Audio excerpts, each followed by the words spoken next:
Coming up on Hunter News Now, we'll take you inside Alumni Weekend with a full recap on the reunions and an introduction to the newest members of the Hunters Alumni Hall of Fame.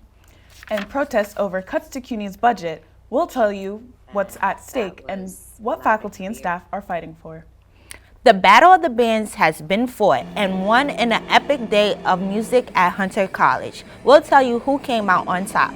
All that and more coming up on this edition of Hunter News Now.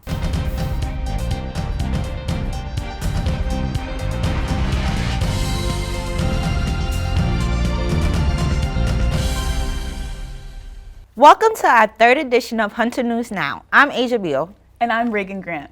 The mayor's office announced its 2026 preliminary budget, and it includes nearly $1.3 billion for CUNY, but that's $85 million less than last year. These budget cuts come as fears grow that President Trump will slash some of the $1 billion in federal funding that CUNY received last year. Nearly $700 million of that goes to research, and the rest goes to financial aid. CUNY's union, known as PSC, and member professor Anna Sang Park are actively protesting the budget cuts and fighting for increased funding. Tax the rich, tax the mother rich. And that was loud and clear, and that was resonating from all sectors. It wasn't just, our union or WGA or, other unions. It was coming from everywhere. According to PSC President James Davis, the budget cuts mean hiring freezes, fewer courses, and bigger classes at a time when CUNY needs more, not less investment. To have all the programs that we need all the funding. And that means we should be doing the opposite, right? We should be funding more during these times rather than cutting. More than $100 million of that funding could be reinstated thanks to proposals from the New York City Council. Governor Kathy Hochul is also proposing an additional $600 million of funding to CUNY to cover infrastructure projects and free community college for students over 25. Almost half of students transferring from CUNY community colleges to senior colleges lose credits, costing them thousands of dollars in extra tuition. But thanks to the CUNY Transfer Initiative, also known as One CUNY, the transition will now be seamless. At Hunter, the ratio of transfer to non-transfer graduates is almost 50-50. This initiative will make it easier to transfer between CUNY colleges and help students from community colleges start as juniors.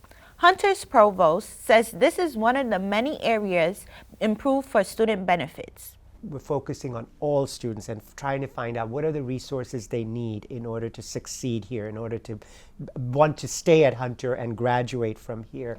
The Transfer Initiative team has already developed transfer paths for popular majors such as biology, computer science, and many more. Transfer students can expect to see this seamless transition this fall. You may have noticed some older students on the campus last month. That's because Hunter hosted its first Alumni Weekend since 2019. Around 400 Hunter grads attended the festivities representing classes from the 1940s to the 2020s. Edison Ruiz has more on the alums that returned to walk the halls of Hunter once more. Is that it? But nice to see you again. Oh, yeah. Laughs, smiles, and conversations filled up Hunter's Alumni Weekend. Alums shared memories and reconnected during tasty breakfasts, informative faculty talks, and student-led campus tours. The sense and the feel here was just coming home to Hunter and embracing being back here on campus and all the wonderful things that makes Hunter what it is today. Everything about my family and my New York experience was Hunter. Alums also got to know Hunter's new president, Nancy Cantor, during a conversation led by the class of 2022 alum, Devashish Basnet. Basnet, who studied political science and public policy at Hunter, is only the second student in Hunter's history to receive the prestigious Rhodes Fellowship. Hunter is what gave me the language and the vision for what I wanted to do in the real world, which is fight for people that were sitting right beside me. Alums ended the day by gathering in the West Lobby for a dessert reception featuring a jazz pop combo performance led by Director of Jazz Studies, Professor Ryan Kebrel. It's so overwhelmingly just heartrending to see this amazing talent pool of Hunter alums. And they love it. They love coming back. They love each other. As a senior in my final semester, seeing these generations of alums come together to share what they're doing with their lives, in many cases thanks to their time at Hunter, is a powerful reminder of how this school has shaped many lives, including mine, Edison Marie's, Hunter News Now. As part of Alumni Weekend, Hunter College recognized some of its superstar alums with its highest honor, induction into the Alumni Hall of Fame. The Hall of Fame was established in 1972 to honor alums who demonstrate either exceptional service to the college or outstanding professional achievement and contributions to the community. The college welcomed 5 new Hall of Famers this year. Sebastian Fricari has more on the achievements of these lifelong Hawks. All of these individuals have a decorated career that landed them in the Hall of Fame. This year's nominees are Professor Judith Aponte, a trailblazer for Hispanic healthcare who has been training health professionals in the Bronx with the CUNY Institute for Health Equity. As the editor-in-chief of Hispanic Healthcare International, Aponte has authored several groundbreaking articles on the intersection between Hispanic heritage and health. Aliza Ben-Zachariah is a leader in multiple sclerosis therapy and research. She is the former president of the International Organization of Multiple Sclerosis Nurses and the Center for Nursing Research, and Innovation Associates Director at Mount Sinai Hospital. Eileen O'Connor Collins' 30-year career in dementia research earned her Connecticut's Nightingale Award and the Aging Services Award for Excellence by Leading Age. Senator Andrew Gernardis is a 2024 Eva Cassengrove Fellowship Leader who graduated from Hunter College in 2006. He was elected to New York State's 29th Senate District in 2019. Before his senatorship, he co-founded Bay Ridge Cares, an aid organization that supported Hurricane Sandy victims, and now he champions working family rights. Caitlin Greendidge graduated from Hunter College in 2010, has written for major publications like Vogue and the New York Times, and she has 2 critically acclaimed books, We Love You, Charlie Freeman, and Liberté. Greendidge's work has won her fellowships from the Whiting Foundation to the Guggenheim Foundation. Last but certainly not least, Leslie Lyth was awarded the Major Award for Community Service for her emergency response work at New York City Department of Health during the pandemic, and her service at hospitals and sporting events around the world. Lyth has recently helped asylum seekers gain proper documentation at St. Francis of Assisi Church. Another honoree right here in the journalism program. Every year, the Pulitzer Center awards one Hunter student a $3,000 stipend to report and produce a story focused on an undercovered issue overseas. The student pitches the story and itinerary and then reports on their topic with the help of a Pulitzer advisor. This year's Pulitzer Fellow is Julia Wysokinska, a second-year political science and journalism student. She was a finalist for the fellowship last year and applied again with a story idea about a movement in Argentina to erase history by closing historical detention centers that were open during the country's dictatorship from 1976 to 1983. And now, with her fellowship in hand, Wysokinska is preparing for her upcoming assignment. I'm really just thinking about how to make sure I can get the most work done possible in order to get the most complete story published in the end. Her reporting in Argentina will begin in June. Stay tuned to the Pulitzer Center's website to see Wysokinska's finished story. Coming up on Hunter News Now, we'll sit down with one of the key student leaders who's been working closely with the administration to advocate for student needs. Over the past 3 years, she served as a student senator, cultural affairs commissioner, and now the undergraduate student government president. That's right, Asia. We'll be speaking with USG President Ariadna Pavlidis-Sanchez about her experience leading the student body and her vision for enhancing student life here at Hunter. Stay with us.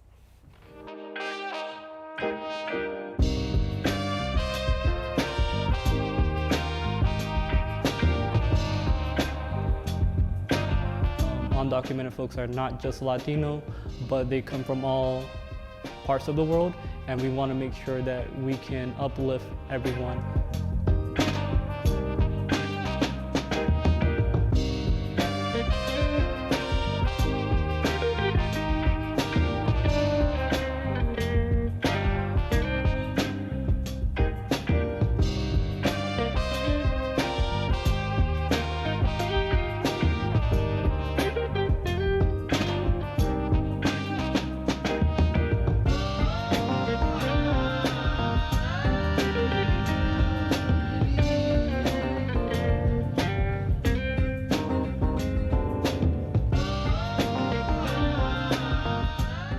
Welcome back. Hunter's undergraduate student government is responsible for the protection of students' rights, welfare, and involvement in curriculum and school policies. Today we have our first student guest, USG President Ariadna Pavlidis-Sanchez. Ariadna is a senior Roosevelt scholar and works closely with Hunter's administration and other USG members to create initiatives from everything from gender-neutral bathrooms to our annual spring concerts. Welcome to the show, Ariadna. Thank you. I'm so excited to be here. All right. With only a limited time left in your position as USG at Hunter, what are your top initiatives? How would you define success? Yeah, so I started my role back in July, so I'm nearing the end of my term. And right now I'm really focused on completing all the plans that we had set forth in the fall semester. So we have a few events coming up that I'll share with you in a little bit. And we also have a few projects that we're working on, such as the renovation of one of the spaces in Thomas Hunter Hall that we're hoping to open up at the end of this month. Oh. How has it been like working with the new president? Yeah, so with any new person coming in, it's always a little nerve-wracking, wondering how they're going to be, but we've been really lucky with President Cantor. As soon as she took office, she immediately met with student government representatives to make sure that she had an idea of what students were concerned about. And she's really taken action for most of the things that we've asked her for. For example, the gender-neutral bathrooms that you mentioned earlier. We told her that was a problem, that we needed more on campus, and as soon as we had that meeting, she put in plans to start finding spaces for gender-neutral bathrooms on campus. So she's been extremely receptive to our feedback, and we're really grateful for it. All right, awesome. And as we undergo an era of mass deportations under President Trump, how has USG been working with the administration to protect undocumented students? Yeah, I mean, it's definitely a scary time in the country right now, and we're in the school, so it's a very micro level of what's going on. But we've been talking with the administration to make sure that students have the resources they need on campus. For example, the school has recently opened up an Immigrant Student Success Center, so any students concerned about their immigration status or that they need any resources can go right there to get information and legal resources or anything they need. And also the school has a web page online. If you just search up Hunter College Support for Immigrant Students, they have a list of plans for what would happen if ICE came on campus, and really anything that you need and any information you need regarding that issue. That's very informative, and it's nice to know. Yeah. So in the midst of such a stressful time globally, what are some things USG have planned and organized for students to have a little reprieve and, unwind? Yeah. So outside of the advocacy that we do, we plan a lot of fun events on campus. Most recently, we had Build-A-Bear Workshop come and do a workshop with students where they got to design their own t-shirts. Last semester, we had a matcha making class, which was really fun. We also do a lot of club collaborations throughout the year. So most recently, we had an iftar collaboration with the Pakistani Student Organization. So a lot of different things just for people to eat food, do something fun, and just unwind in the midst of all this chaos. All right. Awesome, awesome. Thank you so much, Ariadna, for joining us today, and thank you so much for all your hard work. Thank you. Coming up on Hunter News Now, it's time for the sports report and the latest on softball and men's volleyball. And you'll meet this week's scholar athlete who is leading the women's softball team in her final year on the field.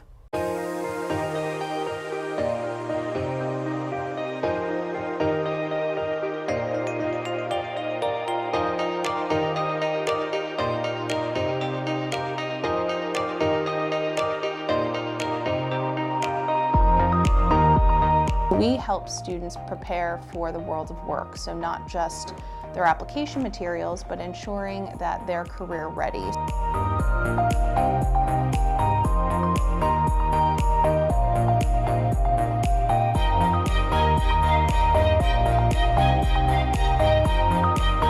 And providing resources to help support them develop those skills, so by the time they enter that workforce, they're not behind, right? There's no deficit.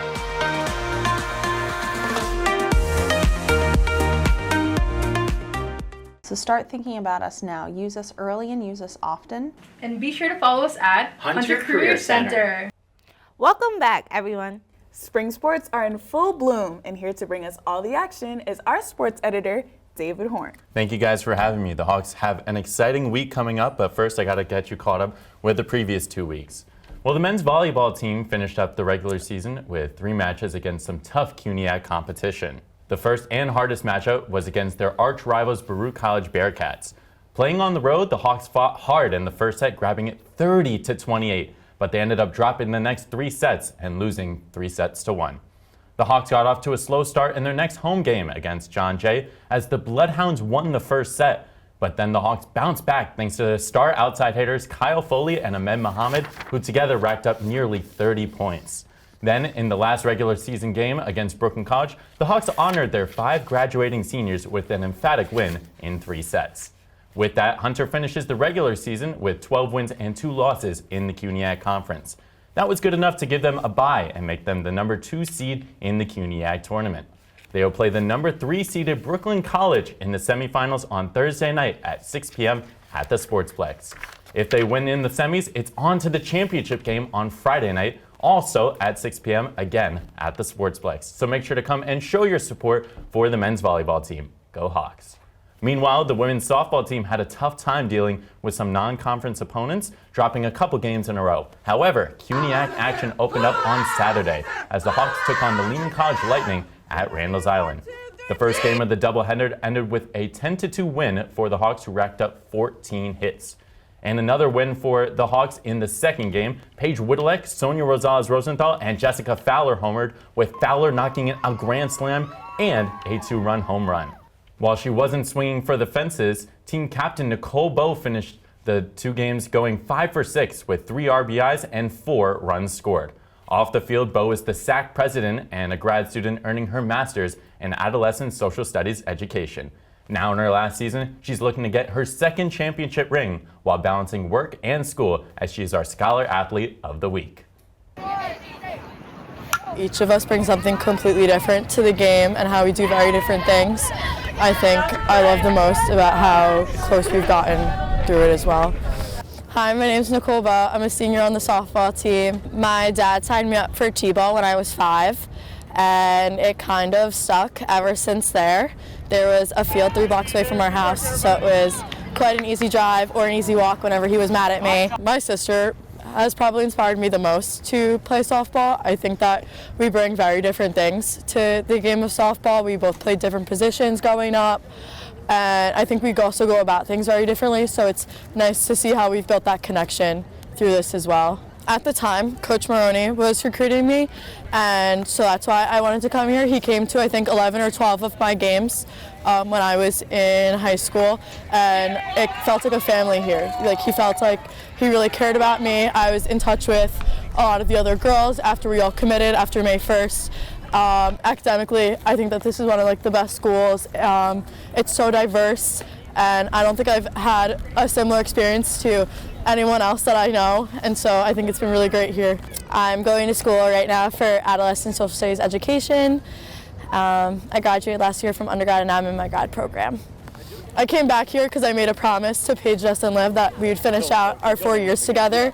And, you know, I want nothing more than to come back and win another CUNY championship, and to do it with my best friends that I've made for 3 years.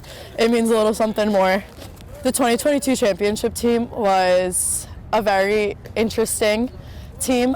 We all came in basically as 12 freshmen and 3 seniors, so everyone was naive. They didn't really know what we were walking into, and I think it was really special that we all got to go through this together, especially me, Paige, Jess, and Liv. You know, we've been here for 4 years, and I think it's really cool that we got to experience that big championship win together, and now we're going to try and do the same thing this year. Our goals for the 2025 season are to finish out, win CUNYs, but we also kind of want to walk away from this having fun. You know, this is my last year here, so I want to be able to look back on this and enjoy it, and also leave this program in a way better place than I came into it in. Well, Nicole and the Hawks had a great start to the CUNY competition, and I wish them the best of luck coming playoff time. Yes, Nicole and the rest of the Hawks should be very proud of themselves for this season. What do you think? I agree. I think they're doing great. David, thank you for coming. Of course, thank you guys for having me. I'm excited to catch up with next time with the men's volleyball championships. Coming up next, we'll see how students rocked out at the 2nd annual Battle of the Bands. And hear all the creative ways Hunter students are planning to celebrate spring break in a new edition of Hunter Student Speaks. Don't go anywhere. Hunter students are getting a reason to smile here on 68th Street.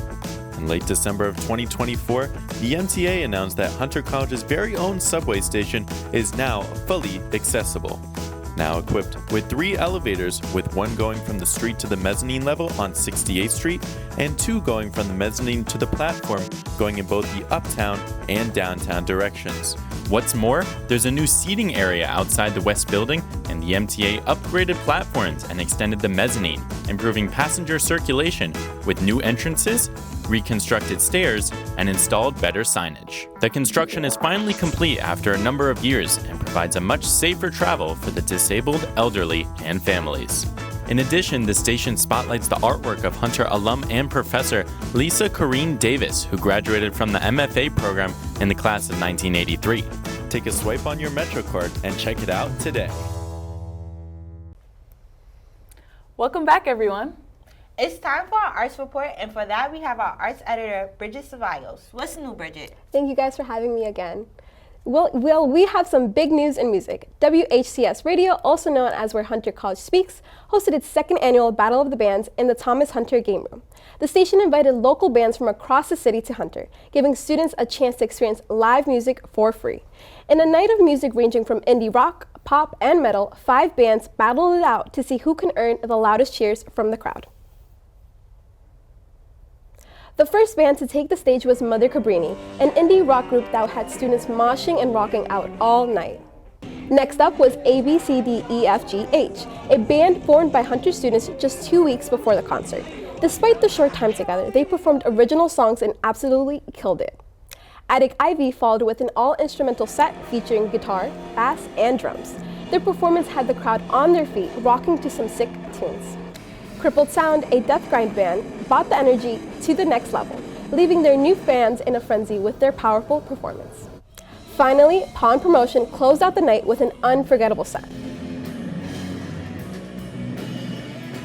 And drumroll please, the winners of the 2025 Battle of the Bands are in first place, Pawn Promotion, second place, Crippled Sound, and in third place, ABCDEFGH. For Pawn Promotion, it's all about the audience. You know, you gotta walk in with the mindset of, hey, I'm here to entertain and work with the crowd, you know. You're not bigger than the crowd. If anything, the crowd's bigger than you. A huge thank you to WHCS Radio for hosting this incredible event.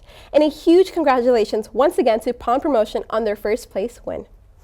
Speaking of Pawn Promotion, the band is managed by none other than Sahar Nadi, a senior at Hunter College with a passion for music management. Nadi has been, let's just say, instrumental in the band's success. And if that wasn't impressive enough, she's also our Scholar Artist of the Week. Why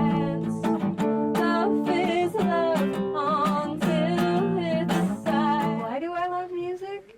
Oh my gosh, why do I breathe? Why do I blink? Hi, my name is Sahar Nadi. I'm a double major at Hunter. I study music and Latin.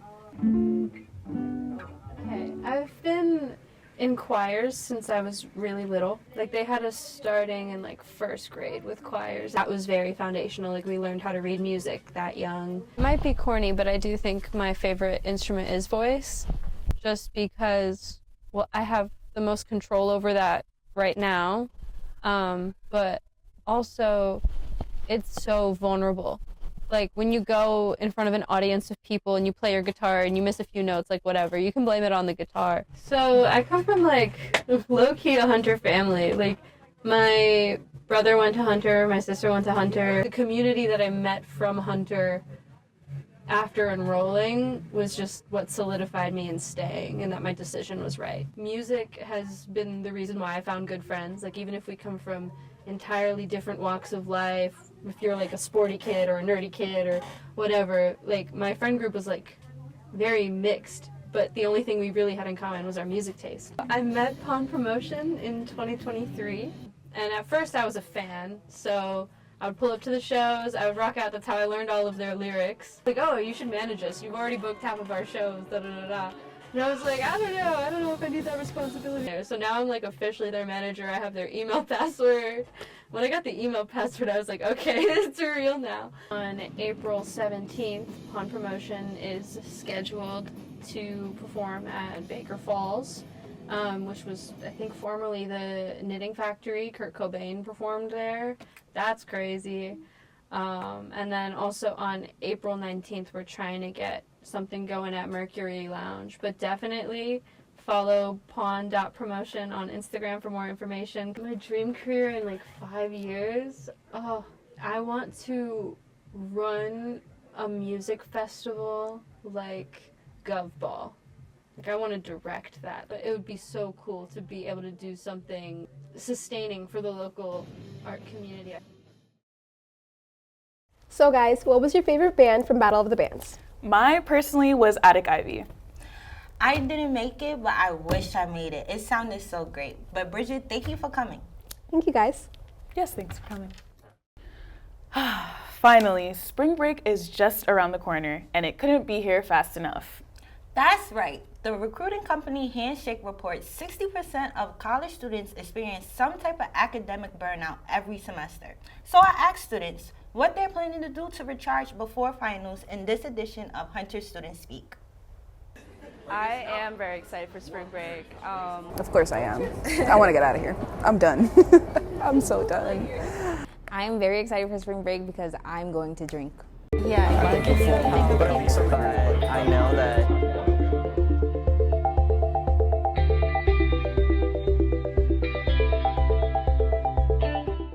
I am excited for spring break. It's a well-needed rest. No classes. I just want to sleep in all day, every day. I've been swamped with schoolwork, and like spring break is just gonna be like, it's gonna be a break. Like I'm gonna catch up. I am going to the Bahamas with my family, right? It's so fun. I'm so excited. I actually get to go on a family trip with my sisters and my mom to Japan. Maybe I might be going to Italy. Feel me? That's gonna be type calm. I'll bring you back a pizza. I plan to drink a lot. We're gonna go to I think Universal Studios over there. And then soberly go onto the beach and chill and suntan and eat really good food. My friends were like, let's go to Puerto Rico. I said, with what money? I think concrete, mostly relaxing, maybe hanging out with a friend or two. My lovely bed calls for me mostly. I think they should make the break earlier. This spring break needs to be earlier in the year. I feel like everyone would agree they would want at least 2 weeks off. There's no way we have it and then 2 weeks left. At that point, what's the point? I love all of y'all. I hope y'all have a great spring break. I hope y'all don't get too crazy, feel me? But have a little bit of fun, relax, enjoy your time. Yeah.